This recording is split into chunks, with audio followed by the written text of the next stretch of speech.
tous, soyez les bienvenus sur Soul Food. Aujourd'hui, on est ici pour nourrir notre âme et pour cela, rien de mieux que la parole de Dieu. Alors, je vais vous inviter à faire pause à cette vidéo, aller chercher votre Bible et on va lire ensemble dans 1 Roi chapitre 3. Et je vous invite vraiment à lire à partir du verset 3 jusqu'au verset 15. Moi, je vais lire un peu plus court pour pas que la vidéo soit trop longue. Mais vraiment, je vous invite, prenez ce temps pour bien analyser ce texte et que vous puissiez comprendre un peu ce qui va se passer. Donc ce texte fait référence à l'histoire où Salomon va vivre quelque chose d'extraordinaire avec Dieu. Il va avoir un songe. Et Dieu va se révéler à Salomon et il va lui dire demande-moi ce que tu veux en gros. Un peu comme dans les Disney quand vous voyez le génie sortir de la lampe et dire voilà je t'accorde 3 vœux. Et exactement ce que Dieu va faire à Salomon, il va dire demande-moi ce que tu veux et j'exaucerai. Et donc voilà ce que Salomon va dire. Accorde donc à ton serviteur un cœur intelligent pour juger ton peuple, pour discerner le bien du mal. Car qui pourrait juger ton peuple, ce peuple si nombreux? Cette demande de Salomon plut au Seigneur. Et Dieu lui dit, puisque c'est là que tu demandes, puisque tu ne demandes pour toi ni une longue vie, ni les richesses, ni la mort de tes ennemis, et que tu demandes de l'intelligence pour exercer la justice, voici j'agirai selon ta parole. Je te donnerai un cœur sage et intelligent, de telle sorte qu'il y aura en personne avant toi et qu'on ne verra jamais personne de semblable à toi.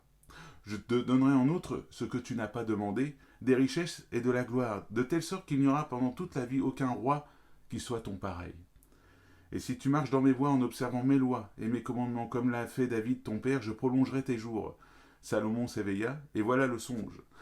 Salomon revint à Jérusalem et se présenta devant l'arche de l'Éternel. Il offrit des holocaustes et des sacrifices d'action de grâce, et il fit un festin à tous ses serviteurs.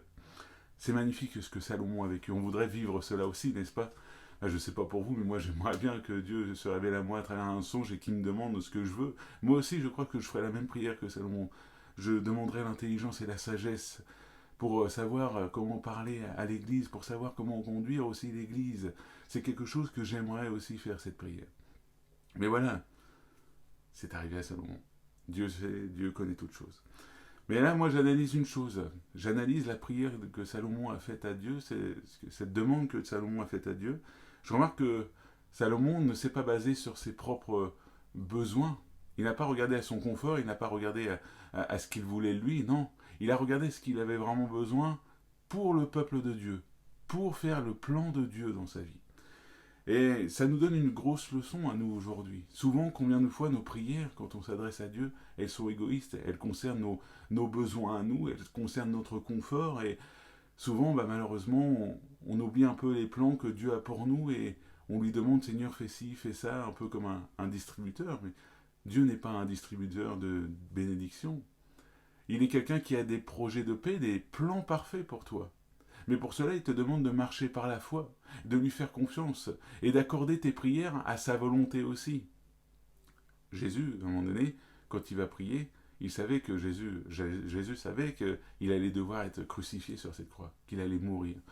Et à un moment donné, il va dire, il va parler à Dieu, il va dire que cette coupe, si possible, Père, qu'elle s'éloigne de moi, toutefois que ta volonté se fasse. Il ne se basait pas sur sa propre volonté. Et combien de fois, des fois, on base nos prières sur notre propre volonté? On dit Seigneur, fais ci, Seigneur, fais ça. Et on ne regarde pas ce que Dieu veut.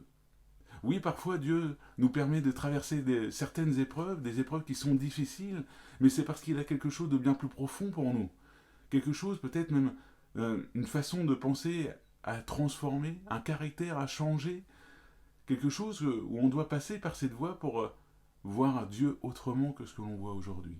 Alors oui, effectivement, Dieu n'est pas un distributeur, il n'est pas là pour répondre à tes besoins égoïstes, tu sais, à tes besoins, juste que quand tu as besoin, tu contactes Dieu. Non, ce que Dieu veut avant tout, c'est que tu viennes dans sa volonté, que tu vives ce qu'il a prévu pour toi, que tu deviennes cet enfant, ce disciple qui se laisse travailler, modeler. Jacques, chapitre 4, verset 3, il est dit « Vous demandez et vous ne recevrez pas, parce que vous demandez mal dans le but de satisfaire vos passions. » Et je crois que ce verset va bien avec la prière de Salomon qu'il a fait dans le songe. Effectivement, Salomon n'a pas demandé selon ses passions, il n'a pas demandé selon ce qu'il pensait ou quoi que ce soit, non, il avait vraiment demandé ce qu'il avait besoin pour conduire le peuple de Dieu dans la volonté de Dieu. Et c'est pour ça que la réponse plut à Dieu. Et quand on observe encore la prière, on voit que Dieu a répondu aussi autrement. Il a donné l'intelligence et la sagesse à Salomon, mais en plus, il a demandé ce que Salomon n'avait pas demandé. Et ça, c'est une grosse leçon aussi pour nous. Des fois, nous, c'est à nous de marcher par la foi en disant, Seigneur, je marche dans tes plans, et je sais que dans ces plans, tu vas pourvoir à tout ce que j'ai besoin. J'ai pas besoin de le demander parce que tu sais de quoi j'ai besoin. Alors aujourd'hui, si Dieu peut-être t'appelle à faire quelque chose qui te sort de ton confort, quelque chose qui peut-être tu n'avais pas prévu, tu es en train de te dire, mais est-ce que c'est vraiment pour moi? Est-ce que vraiment c'est le chemin que je dois faire? Est-ce que parce que je vais peut-être manquer de ça? Là, tu marches pas par la foi si tu commences à te douter comme ça, si tu commences à avoir ces pensées qui doutent, de dire, mais est-ce que je vais avoir ci, est-ce que je vais avoir ça? Non, si Dieu t'ouvre la porte là-dedans, tu peux être sûr que Dieu pourvoira à tes besoins et pourvoira à tout ce que tu as besoin sur le côté. Donc je te dis aujourd'hui, prends courage, va avec la force que tu as et laisse Dieu accomplir sa volonté dans ta vie. Tu verras qu'il pourvoira à tous tes besoins. Il sera là chaque jour, il t'accompagnera, il te fortifiera pour faire cette œuvre. Je reprends aussi ce que je disais. On voit ce fameux verset que vous connaissez certainement par cœur. Cherchez premièrement le royaume et la justice de Dieu, et toutes ces choses vous seront données par-dessus. C'est exactement ce que Salomon a fait dans son songe.